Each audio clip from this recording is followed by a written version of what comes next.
बिस्मिल्लाहिर्रहमानिर्रहीम।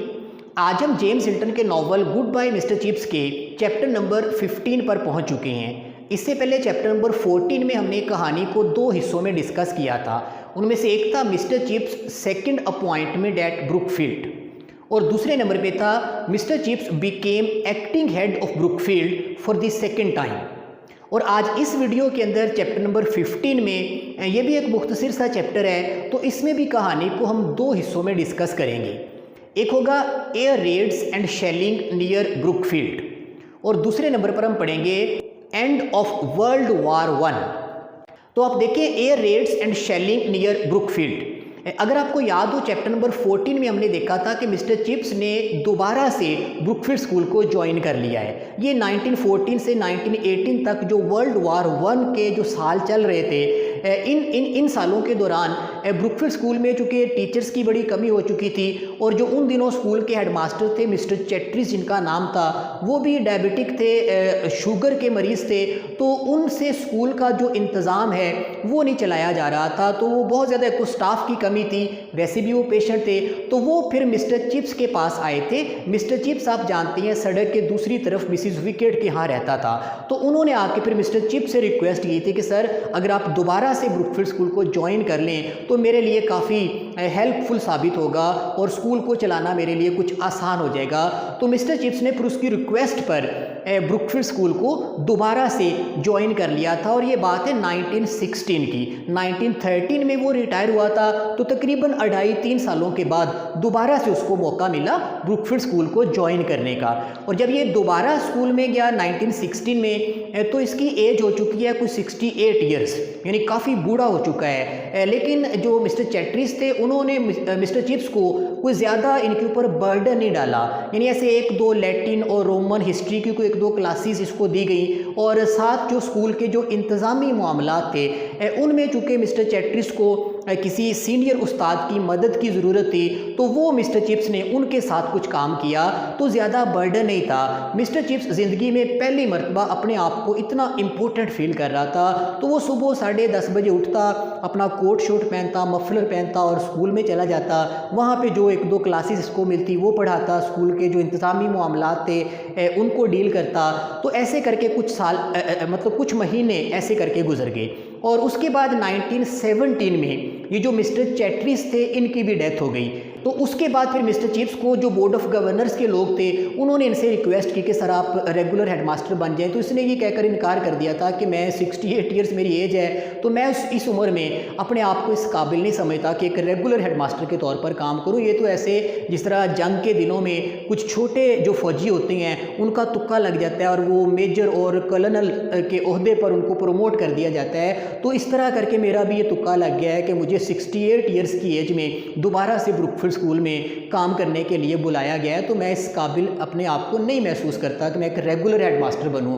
तो बहरहाल एक्टिंग हेड के तौर पर जब तक ये जंग के दिन चल रहे हैं या नए हेडमास्टर साहब नहीं आ जाते, तब तक मैं एक्टिंग हेड के तौर पर काम करने के लिए तैयार हूँ। तो मिस्टर चिप्स ने फिर एक्टिंग हेड का ओहदा दूसरी मरतबा ज़िंदगी में संभाल लिया था और फिर ये हेडमास्टर साहब के ऑफिस में बैठने लगा और वहाँ पर बच्चों की जो कंप्लेंट्स वगैरह आती या जो भी स्कूल की इंतज़ामी जो मामलात होते उनको वो डील करता था। और इसने अपने अंदर एक बड़ी सेंस ऑफ प्रोपोर्शन डेवलप कर ली थी, तनासुब का एहसास, और ये एक ऐसी चीज़ है जो अक्सर लोगों में नहीं होती। यानी मिस्टर चिप्स को उम्र के इस हिस्से में समझ आ चुकी थी या इसने सीख लिया था कि कितना खाना है, कब खाना है, कब सोना है, कितना काम करना है, हर चीज़ में एक बैलेंस और एक तवाज़ुन इसने पैदा करना सीख लिया था। गुस्सा, नफ़रत, मोहब्बत, ये सारी चीज़ें इनमें भी एक बैलेंस और एक तवाज़ुन जो होता है वो एक मैच्योरिटी की निशानी होती है। तो मिस्टर चिप्स ने अपनी शख्सियत के अंदर बहरहाल एक म्याना रवि, एक एतदाल और तवाज़ुन और एक नज़्म व ज़ब्त डिवेलप कर लिया था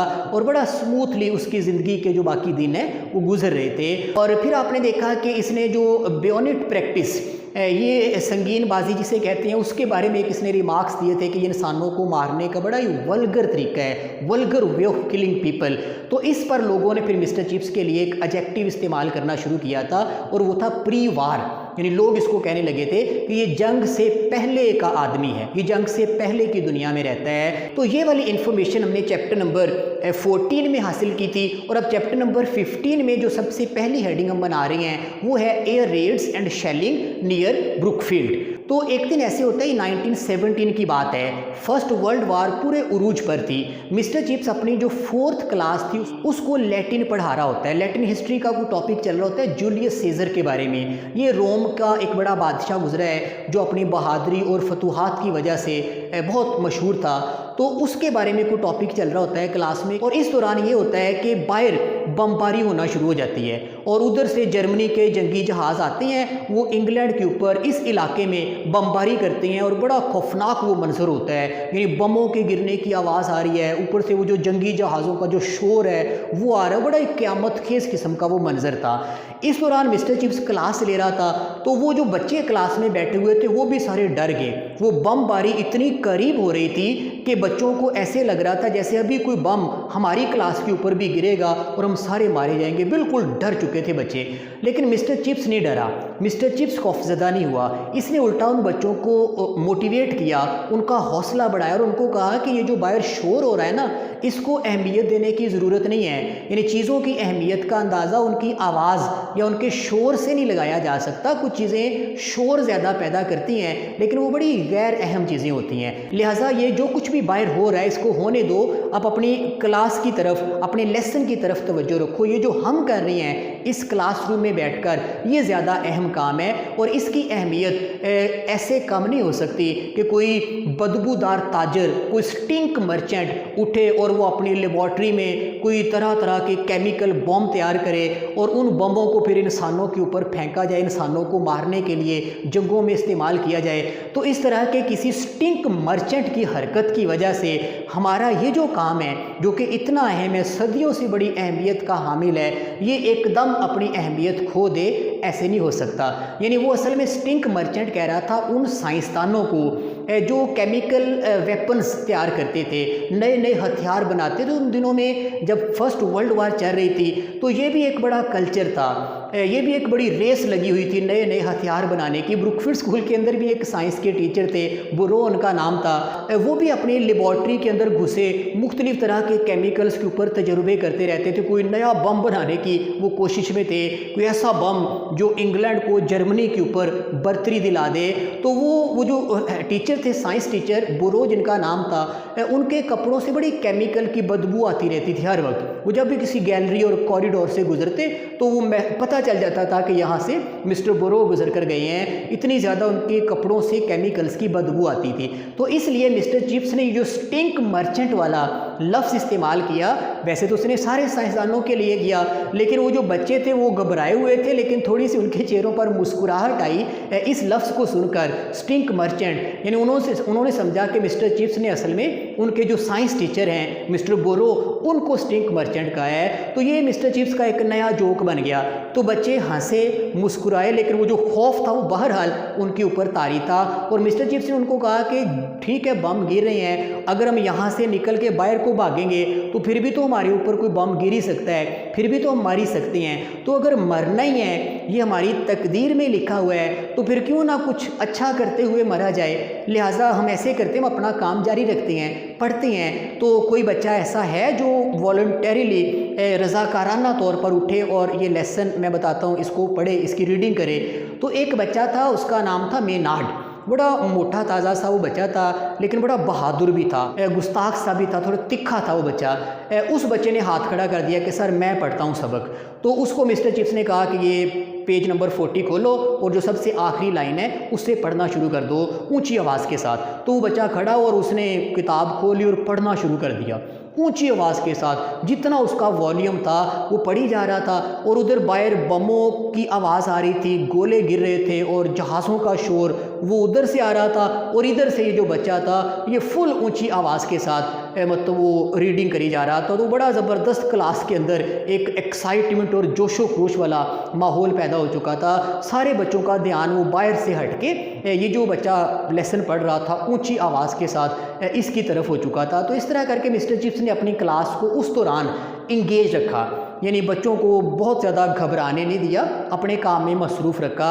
अगरचे बच्चे डरे और खौफज़दा तो थे ही, लेकिन मिस्टर चिप्स ने हर मुमकिन कोशिश की उनके डर और खौफ को कम तर रखने की। मिस्टर चिप्स ने उन बच्चों को कहा कि जो डेड लैंग्वेजेस होती हैं, वो लैटिन लैंग्वेज की बात कर रहा था, रोमन वगैरह जो भी वो पढ़ाया करता था, आज उसको लगा कि इनकी भी बड़ी अहमियत हो गई है, क्योंकि बाहर जो बमों की आवाज़ आ रही है उसके मुकाबले में जो क्लास में ये जो मेनार्ड जिस अंदाज में पढ़ रहा था, उससे लग रहा था कि जैसे ये मुर्दा ज़ुबानें दोबारा से ज़िंदा हो गई हैं और इन्होंने दोबारा से इंसानों के अंदर एक जोश और जज्बा पैदा करना शुरू कर दिया है। तो इस तरह उसने कहा कि ये डेड लैंग्वेजेस भी बाज़ुकात बड़ी अहमियत इख्तियार कर जाती हैं, जैसे कि आज हम देख रहे हैं। तो बाद में फिर जब वो बमबारी ख़त्म हो गई, वो जहाज़ उधर से चले गए, तो फिर पता चला कि 5 बम ब्रुकफील्ड स्कूल के बिल्कुल करीब ही आकर गिरे थे और एक बम तो स्कूल का जो प्ले ग्राउंड था उसके बिल्कुल बाहर गिरा था और कुल मिलाकर 9 लोग इस बमबारी में, इस फ़िज़ाई हमले में मारे जा चुके थे। तो उसके बाद फिर ये जो कहानी थी, ये बच्चों ने फिर बाकियों को बताई कि इस तरह जब बमबारी हो रही थी तो हम क्लास में बैठे थे और मिस्टर चिप्स क्या कर रहा था, उसके चेहरे पर ज़र्रा बराबर परेशानी नहीं थी, वो बिल्कुल भी डरा और खौफज़दा नहीं था, उल्टा वो कह लगा रहा था, हंस रहा था और हमें भी कह रहा था कि इस चीज़ को लाइटली लो, ये जो बाहर शोर शराबा हो रहा है जहाज़ों का और बमों के गिरने की जो आवाज़ है उसको छोड़ो और अपना लेसन पढ़ो। और वो हमें कहने लगा कि जो जर्मन है ना, ये बिल्कुल वैसे ही लड़ रही हैं जैसे जूलियस सीजर लड़ा करता था। यानी मिस्टर चिप्स ने वो जो जूलियस सीजर उनका टॉपिक चल रहा था क्लास के अंदर, उस टॉपिक को इन फ़िज़ाई हमलों के साथ जोड़ दिया, हालांकि उनका कोई कनेक्शन नहीं बनता था। जूलियस सीजर एक बिल्कुल ही और चीज़ था, वो जो जर्मन्स का जो लड़ने का स्टाइल है ये बिल्कुल ही और चीज़ थी। लेकिन मिस्टर चिप्स ने बहरहाल बच्चों को इंगेज करने के लिए इस फ़िज़ाई हमले का कनेक्शन बना दिया जो वो लेसन पढ़ रहे थे उसके साथ। तो इस तरह करके वो बच्चों ने फिर कहानी दूसरों को सुनाई, बार बार वो कहानी सुनाई गई, एम्बेलिश करके सुनाई गई, उसमें मिर्च मसाला शामिल करके सुनाई गई। और उसके बाद मिस्टर चिप्स जो पहले बड़ा मशहूर था, उसके प्रोफाइल में एक ये वाक़या भी ऐड हो गया कि मिस्टर चिप्स उधर बमबारी हो रही थी और इतनी ऊंची आवाज़ के साथ कहकहे लगाकर हंस रहा था, इतनी ऊंची आवाज़ से कहकहे लगाकर हंसते हुए पहले कभी मिस्टर चिप्स को नहीं देखा गया और इतना हंस रहा था कि उसकी आंखों से आंसू भी बह रहे थे। इस अंदाज में मिस्टर चिप्स को हंसते हुए पहले कभी नहीं देखा गया। तो इस तरह करके मिस्टर लोगों ने बात को बड़ा बढ़ा चढ़ा के आगे सुनाया और वो पूरे इलाके में मशहूर हो गया ये वाला जो वाक़या हुआ था। तो मिस्टर चिप्स एक लेजेंड बन चुका था। लेजेंड कहते हैं दास्तान, एक ऐसा कैरेक्टर जिसके बारे में लोग बात करें, जो लोगों के दिलो दिमाग में नक्श हो चुका हो, जो लोगों को भूले ना, जिसका अपना एक प्रोफाइल बन चुका हो लोगों के जहनों में, जो हमेशा लोग जिसको उसी अंदाज में देखना चाहते हो। तो ऐसा जो कैरेक्टर होता है उसको लेजेंड कहती हैं। मिस्टर चिप्स का वो फटा पुराना हुआ गाउन, उसके बाद उसकी जो चाल थी वो अब थोड़ी सी डगमगाना शुरू हो गई थी। फिर वो एक स्टील के फ्रेम वाली एक ऐनक, एक चश्मा लगाता था और उसको ऐसे नीचे करके इसके ऊपर से जब वो झांकता था बड़ी मिट्टी सी नज़र बच्चों पे डालता था, नरम निगाहों के साथ देखता था, तो बच्चे उसको बड़ा एंजॉय करते थे। और उसके बाद मिस्टर चिप्स की जो बातें थी अजीबो गरीब, इसके जो मजाक थे वो लोगों के लिए बड़े एंजॉयबल थे। तो लोग मिस्टर चिप्स को जैसा वो आज देख रहे थे ऐसे ही कई सालों से देख रहे थे और लोग मिस्टर चिप्स के अंदर कोई तब्दीली देखना नहीं चाहते थे। वो जैसा है ऐसा ही लोग उसको देखना चाहते थे और अगर मिस्टर चिप्स के अंदर कभी कोई चेंज आती तो लोग उसको यकीनन पसंद ना करते। तो ये जो इस चैप्टर के अंदर पहली चीज़ हम पढ़ते हैं वो यही है, air Reds and shelling near Brookfield के मिस्टर चिप्स ने फ़िज़ाई हमलों के दौरान एक कैसा बिहेव किया। क्या ये डर गया, खौफज़दा हो गया? बिल्कुल नहीं हुआ। बड़ी बहादुरी के साथ इसने अपनी क्लास को इंगेज किया, बच्चों को हंसाया, उनके साथ मजाक किए, उनका हौसला बढ़ाया। और ये जो बाहर बमों के गिरने की जो आवाज़ थी, जो शोर शराबा था, उस शोर शराबे का उसने मुकाबला कैसे किया? क्लास में एक बच्चा मेनार्ड जिसका नाम था उसको खड़ा करके उसने कहा, तो उसने ऊंची आवाज़ के साथ रीडिंग की तो सारे बच्चे उधर से उनकी तवज्जो इधर को मबजूल हो गई। तो इस तरह करके मिस्टर चिप्स ने अपनी क्लास को बड़ी अच्छी तरह से मैनेज किया उन फ़िज़ाई हमलों के दौरान। तो ये इसका पहला आप कह लें कि हिस्सा है। और दूसरे हिस्से में हम पढ़ेंगे एंड ऑफ वर्ल्ड वार 1। ये बात है 11 नवंबर 1918 की। ये दिन आप याद रखना, यूरोप की हिस्ट्री में ये बहुत ही इंपॉर्टेंट दिन है। मैंने आपको पिछली वीडियो में एक छोटी सी प्रेजेंटेशन सी दी थी फर्स्ट वर्ल्ड वार के बारे में। अगर आप उसको दोबारा देख लें तो आपको मज़ीद इसका कॉन्सेप्ट क्लियर हो जाएगा कि जो 11 नवंबर 1918 ये वो साल था जिसको आर्मिस्टिस डे कहते हैं, और ये वो दिन था जिस दिन जंग ख़त्म हो गई और इंग्लैंड जो था उसको फ़तह हासिल हो गई। इंग्लैंड और इसके साथ जो इत्तेहादी ममालिक थे इनको फ़तह हासिल हो गई। जर्मनी और उसके बाद ऑस्ट्रिया हंगरी वगैरह इन मुल्कों को शिकस्त हो गई। तो जब इंग्लैंड को फ़तह हासिल हुई तो फिर इस दिन को पूरे इंग्लैंड के अंदर सुबह सुबह जंग के जीतने की खबर आई तो पूरे इंग्लैंड के अंदर इसको सेलिब्रेट किया गया। ब्रुकफील्ड स्कूल के अंदर भी जो किचन का स्टाफ था उसको हदायत जारी की गई कि जंग के दिनों का जितना भी राशन पड़ा हुआ है वो सारा इकट्ठा करके एक शानदार खाना, बड़ा लजीज खाना तैयार किया जाए और आज फुल यानी सेलिब्रेट करेंगे। जो डाइनिंग हॉल है उसके अंदर ये तकरीब होगी, खाना खाएंगे और साथ फुल मस्ती करेंगे।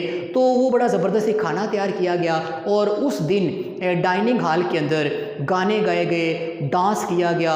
ये रोटियां एक दूसरे से बच्चे छीनते रहे, शरारतें करते रहे, खूब हल्ला गुल्ला बच्चों ने किया।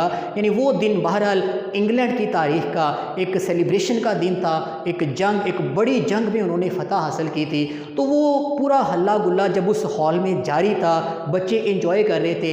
इसी दौरान मिस्टर चिप्स भी उस हॉल में दाखिल हुआ। मिस्टर चिप्स चूँकि हेडमास्टर था तो जो ही ये हॉल में एंटर हुआ तो जो बच्चे थे वो एकदम सारे खामोश हो गए और चुप करके खड़े हो गए और वो इंतज़ार करने लगे कि मिस्टर चिप्स अब आगे आएंगे और उनसे कोई बात करेंगे। तो मिस्टर चिप्स आहिस्ता आहिस्ता चलता हुआ, यानी 1918 में तो अब इसकी एज 70 ईयर्स हो चुकी है, मज़ीद 2 साल ये बूढ़ा हो चुका है। तो वो आहिस्ता आहिस्ता चलता हुआ आया उस डाइनिंग हॉल के अंदर जो एक स्टेज सा बना हुआ था उसके ऊपर चढ़ा, वो जो चबूतरा सा था, और वहाँ पर खड़ा होकर इसने पूरे हॉल पे नज़र दौड़ाई, बच्चों की तरफ देखा, इसके चेहरे पे मुस्कुराहट आई, इसने अपने सर को जुम्बश दी। उसके बाद बच्चे इंतज़ार कर रहे थे कि ये कोई बात करेगा, लेकिन मिस्टर चिप्स ने कोई बात नहीं की। और उसके बाद वो वहाँ से नीचे उतरा और उस ताम गाह से, उस डाइनिंग हॉल से बाहर निकल गया और बाहर जो इसकी रेजिडेंस थी, जो इसका अपार्टमेंट था, उसमें चला गया। लेकिन उस रात एक अहम वाक़या ये हुआ कि जब मिस्टर चिप्स अपनी रेजिडेंस से इस डाइनिंग हॉल की तरफ आ रहा था, ये 11 नवंबर, सर्दी बहुत ज़्यादा थी, तो रास्ते में आते हुए इसको ठंड लग गई और वो जो ठंड थी वो इसकी तबीयत की ख़राबी की वजह बनी। इसको ब्रोंकाइटिस का प्रॉब्लम भी चला आ रहा था। ये जो सांस की नाली के अंदर इन्फेक्शन सी हो जाती है उसको ब्रोंकाइटिस कहते हैं। तो ये फिर इसकी तबीयत ऊपर से ठंड लग गई, बहुत ज़्यादा ख़राब हो गई, इतनी ख़राब हो गई कि ये बिस्तर पर ही जा लगा। लेकिन इसने एक काम ये ज़रूर किया कि 11 नवंबर की ही रात को इसने जो बोर्ड ऑफ गवर्नर्स थे उनको एक रेजिग्नेशन लेटर लिख दिया। यानी इसने समझा कि अब चूँकि जंग भी ख़त्म हो गई है, वैसे भी मेरी तबीयत काफ़ी ख़राब है और अब मेरी ज़रूरत भी नहीं रही ब्रुकफील्ड स्कूल में, अब कोई ना कोई नए हेडमास्टर आ जाएंगे, हालात ठीक हो जाएंगे। तो उसने फिर 11 नवंबर 1918 को एक resignation letter board of governors को, उसी रात जिस रात वो डाइनिंग हॉल से वापस आया उसी रात इसने वो लेटर लिख के रवाना कर दिया। तो उसके बाद वो खुद तो बीमार हो गया, बिस्तर पे जा लगा। आगे फिर क्रिसमस की छुट्टियां आ गई और छुट्टियों के बाद जब दोबारा स्कूल ओपन हुआ तो जो नए हेडमास्टर थे स्कूल में वो भी आ चुके थे। उनके साथ मिस्टर चिप्स ने मुसाफिया किया, जो हेडमास्टरशिप का चार्ज था वो उनके हवाले किया और इसने उनको कहा कि मुझे कोई, जिस तरह वो पहले एक अलविदाई पार्टी हुई थी फेयरवेल, इस दफ़ा मिस्टर चिप्स ने खुद ही कह दिया कि मुझे कोई तोहफ़ वगैरह या कोई फेयरवेल पार्टी की ज़रूरत नहीं है, बस अब मैं चलता हूँ। तो उसने हेडमास्टर साहब से मुसाफिया किया और वहाँ से वो मिसिज़ विकेट के घर, जहाँ पे वो पहले भी रहता था, मिसिज़ विकेट के घर में वापस आ गया। तो ये जो उसका सेकंड टेन्योर था ब्रुकफील्ड स्कूल के अंदर 2-2.5 सालों पर मुश्तमिल, वो भी ख़त्म हो गया। और ब्रुकफील्ड स्कूल की जो हेडमास्टर्स की जो आप कह लें जो रजिस्टर था, जो डॉक्यूमेंट्स थे, उनमें एक्टिंग वाला जो लफ्ज़ है वो जेम्स हिल्टन कहते हैं मिटा दिया गया, क्योंकि अब स्कूल में पहले मिस्टर चिप्स एक्टिंग हेडमास्टर थे, लेकिन अब चूँकि रेगुलर हेडमास्टर आ चुके हैं लिहाजा वो एक्टिंग वाला वर्ड रिमूव कर दिया गया। और उसके बाद मिस्टर चिप्स मिसिज़ विकेट के घर में आके ठहर गया। देन 1918 से लेकर 1933 तक मज़ीद 15 साल इसने अभी और ज़िंदा रहना है और वो जो 15 साल है वो मिसिस विकेट के यहाँ ही ये गुजारेगा। तो यहाँ पर ये चैप्टर नंबर 15 जो है ये ख़त्म हो जाता है। और इस चैप्टर में आपने यानी 2 टॉपिक्स को ही डिस्कस किया, air Reds and shelling near Brookfield, और दूसरा ये एंड ऑफ वर्ल्ड वार 1, यानी उधर से फर्स्ट वर्ल्ड वार भी ख़त्म हो गई और उधर से मिस्टर चिप्स का जो करियर था ब्रुकफील्ड स्कूल में वो भी फाइनली यानी 1918 में 11 नवंबर को ख़त्म हो गया। यानी कुल मिला के इसने ब्रुकफील्ड स्कूल के अंदर जो सर्विस की 1870 से लेकर 1913 तक और उसके बाद 1916 से लेकर 1918 तक, ये कुल मिला के कोई 45 ईयर्स बनते हैं। इसका टोटल जो टेन्योर है ब्रुकफील्ड स्कूल के अंदर वो ये वाला है। और इस दौरान ये 2 मरतबा एक्टिंग हेड के तौर पे भी इसने काम किया। एक मरतबा जब मिस्टर मेल्ड्रम की डेथ हुई थी और दूसरी मरतबा जब मिस्टर चैट्रिस की डेथ हुई थी। तो ये मिस्टर चिप्स का पूरा जो कैरियर था ब्रुकफील्ड स्कूल के अंदर वो इस तरह करके इख्तिताम को पहुंचा। तो चैप्टर नंबर 15 के अंदर कुछ इस तरह की इन्फॉर्मेशन है और इस चैप्टर में अब आपने जो क्वेश्चंस तैयार करने हैं वो भी मैं आपको बताता हूँ, आप एक नज़र इनको भी देख लें। तो देखिए इसमें सबसे पहला क्वेश्चन तो ये आएगा कि give a brief account of air Reds या स्ट्राइक्स एट ब्रुकफील्ड, यानी ब्रुकफील्ड स्कूल के ऊपर जो फ़िज़ाई हमले हुए थे जर्मनी की तरफ से, इस इलाके में जो गोलाबारी की गई थी उसके बारे में एक ब्रीफ अकाउंट दें, मुख्तसर बयान करें। तो इसमें आप यही लिखेंगे कि वो जो बमबारी हुई वो ब्रुकफील्ड स्कूल के बिल्कुल करीब ही थी और 5 बम कहा जाता है कि बिल्कुल करीब आके गिरे और एक बम तो बिल्कुल ब्रुकफील्ड स्कूल का जो ग्राउंड था उसके करीब आके गिरा और कुल मिलाकर इसमें 9 लोगों की डेथ हुई थी। और ये बड़ा एक हॉरिबल एक्सपीरियंस था ब्रुकफील्ड स्कूल के स्टूडेंट्स के लिए भी और यकीनन टीचर्स के लिए भी। लेकिन मिस्टर चिप्स ने बहरहाल अपनी क्लास में बच्चों को डरने नहीं दिया, खौफजदा नहीं होने दिया। तो इस तरह का एक आंसर आप इसका बनाएंगे।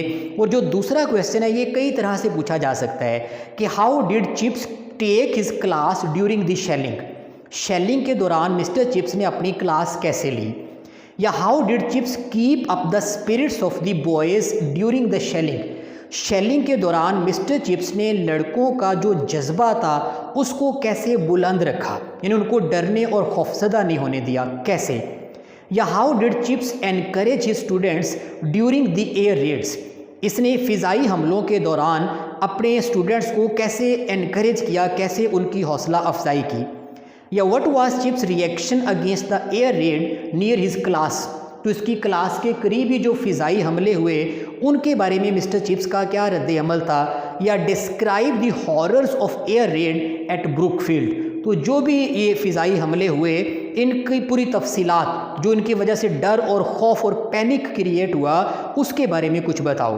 तो ये कई तरह से पूछा जा सकता है। इसमें आपने यही कहना है कि जब वो बमबारी हो रही थी तो मिस्टर चिप्स जो 4th क्लास है उसको लैटिन वगैरह पढ़ा रहा था और जूलियस सीजर के बारे में कोई बातचीत हो रही थी। तो जब बाहर बमबारी शुरू हुई तो मिस्टर चिप्स ने, वो बच्चे चूँकि डर गए, सहम गए, तो उनको फिर एनकरेज किया कि ये जो बाहर चीज़ों का शोर है इस शोर को देख के चीज़ों की अहमियत का अंदाज़ा नहीं लगाना चाहिए, ये जो हम यहाँ क्लास में बैठकर काम कर रहे हैं ये ज़्यादा इंपॉर्टेंट है जो बाहर हो रहा है उसके मुकाबले में। तो उसके बाद फिर उसने कहा कि कोई मजाक किया कि कोई स्टिंक मर्चेंट, को बदबूदार ताजर ऐसे उठ के केमिकल बम बना के इंसानों को मारना शुरू कर दे, उससे इन चीज़ों की अहमियत ख़त्म नहीं हो जाती जो चीज़ें हम यहाँ पर पढ़ रहे हैं। तो इस तरह करके मिस्टर चिप्स ने उन बच्चों का हौसला जो था वो बुलंद रखा। और उसके बाद मिस्टर चिप्स ने उनको मजाक किया, एक बच्चे को खड़ा किया कि तुम पढ़ो, वो ऊंची आवाज़ से उस बच्चे ने पढ़ना शुरू कर दिया। तो बाहर बमों का शोर और अंदर इस मेनार्ड नामी बच्चे की जो ऊंची आवाज़, वो एक ऐसा माहौल बन गया कि जिसमें बच्चों का जो डर और खौफ था वो काफ़ी हद तक कम हो गया। तो ये मिस्टर चिप्स ने इस तरह करके अपनी क्लास को इंगेज किया। तीसरा यह है कि home did chips call the stink merchants, किसके लिए मिस्टर चिप्स ने ये बदबूदार ताजिर वाली इस्तिलाह इस्तेमाल की, या हु वाज बुरो and why was he called the stink merchant, ये कौन था और मिस्टर चिप्स ने इसको बदबूदार ताजिर क्यों कहा था। तो ये स्कूल के अंदर ही केमिस्ट्री का कोई टीचर था, साइंस टीचर, ये भी अपनी लेबॉर्ट्री के अंदर कोई केमिकल वेपन्स बनाने की कोशिश करता रहता था। तो ओवरऑल मिस्टर चिप्स ने स्टिंक मर्चेंट्स कहा था उन साइंटिस्ट को जो बम बनाते हैं, जो तरह तरह के नए नए हथियार तैयार करते हैं इंसानों को मारने के लिए। और वैसे भी वो टीचर चूँकि केमिकल्स में हर वक्त रहता था तो उसके कपड़ों से भी केमिकल्स की बदबू आती रहती थी, तो इसलिए मिस्टर चिप्स ने स्टिंक मर्चेंट वाली इस्तिलाह को इस्तेमाल किया। इस तरह करके इसका आंसर बनाएंगे। और हु वाज मेनर्ड कौन था और what memories did chips have about him, इस बच्चे के बारे में मिस्टर चिप्स के जहन में क्या मेमोरी है, क्या इसको याद है इस बच्चे के बारे में। ये बच्चा बड़ा इम्प्रूडेंट था लेकिन बहादुर भी था और बड़ा चबी सा मोटा ताज़ा छोटे कद का बच्चा था। इस बच्चे ने फिर वो सबक पढ़ा था जब सारे बच्चे डरे हुए थे, इस बच्चे ने बहादुरी दिखाई और खड़े होकर ऊंची आवाज़ के साथ लेसन को पढ़ा था उस दौरान जब बाहर बमबारी हो रही थी। तो ये चीज़ मिस्टर चिप्स को इस बच्चे के बारे में अभी भी याद है। और पाँचवा ये है कि how did Brookfield celebrate the end of war, जब जंग खत्म हुई तो ब्रुकफील्ड स्कूल में कैसे उसको सेलिब्रेट किया गया। या what happened in Brookfield on November 11, 1918, क्या हुआ था 11 नवंबर 1918 को ब्रुकफील्ड स्कूल के अंदर। या what do you now about the armistice day के बारे में आप क्या जानते हैं। तो यही वो दिन है जिस दिन जंग खत्म हुई थी, फर्स्ट वर्ल्ड वार, और इस जंग में इंग्लैंड को फतह हासिल हुई थी। तो इस पर फिर पूरे इंग्लैंड के अंदर एक जश्न मनाया गया था, सेलिब्रेट किया गया था। ब्रुकफील्ड स्कूल के अंदर भी एक बड़ी दावत का एहतमाम किया गया, खुला खाना बच्चों को खाने के लिए दिया गया, बड़ा लजीज खाना तैयार किया गया और बच्चों ने डाइनिंग हॉल के अंदर खूब हल्ला गुल्ला किया था। तो ये सारा इसके अंदर लिखेंगे। और how was chips a legend, तो मिस्टर चिप्स एक लेजेंड, एक दास्तान कैसे बन चुका था। तो मिस्टर चिप्स के कैरेक्टर के साथ जुड़ी कुछ ऐसी चीज़ें थी जो आज भी वैसी ही थी जैसी 30-40 साल पहले थी, और लोग उनमें कोई तब्दीली देखना भी नहीं चाहते थे। यानी मिस्टर चिप्स का वो फटा पुराना हुआ गाउन, स्टील के फ्रेम वाली जो उसकी ऐनक और चश्मा था वो, उसका चलने का अंदाज़, फिर उसके बाद उसके जो मजाक थे अजीबोगरीब किस्म के जो कह के वो लोग लगाते थे उसकी बातें सुन के, वो लोग चाहते थे कि बस मिस्टर चिप्स जैसा है ऐसा ही रहे, इसमें किसी किस्म की कोई तब्दीली ना आए। तो इसलिए वो एक लेजेंड बन चुका था, और लेजेंड ऐसे ही कैरेक्टर्स को कहते हैं। और सातवां देखें तो when and how did Chips resign for the second time, दूसरी मरतबा इसने कब इस्तीफ़ा दिया था। या when did Chips send his resignation to the board of governors, तो कब इसने अपना इस्तीफ़ा भेजा था बोर्ड ऑफ गवर्नर्स को। तो ये उसी दिन की बात है जिस दिन इन्होंने जंग में जो हासिल होने वाली फतह है उसको सेलिब्रेट किया था 11 नवंबर 1918 को। तो उसी रात मिस्टर चिप्स ने ये इस्तीफ़ा भेज दिया था क्योंकि 70 ईयर्स उसकी एज हो चुकी थी, जंग ख़त्म हो चुकी थी, और उसको वैसे भी दोबारा बुलवाया गया था जंग के दिनों में मिस्टर चिप्स की मदद करने के लिए। तो इसलिए अब उसको लगा कि मेरी अहमियत चूँकि अब ख़त्म हो चुकी है, अब मेरी ज़रूरत नहीं रही, तो मेरे लिए बेहतर यही है कि मैं अब वैसे भी काम नहीं कर सकता, तबीयत उसकी काफ़ी ख़राब हो चुकी थी। तो इसलिए उसने अपना रेजिग्नेशन जो था वो बोर्ड ऑफ गवर्नर्स को रवाना कर दिया था। तो ये इसके शॉर्ट क्वेश्चंस हैं, 7 हैं, इन्हीं में से बस कोई आपके पेपर में आ सकता है, तो इनको आप अच्छी तरह से देख लें। और ये चैप्टर नंबर 15 भी हमारा मुकम्मल हो गया। अब अगली वीडियो में चैप्टर नंबर 16 के ऊपर हम इंशाल्लाह बात करेंगे।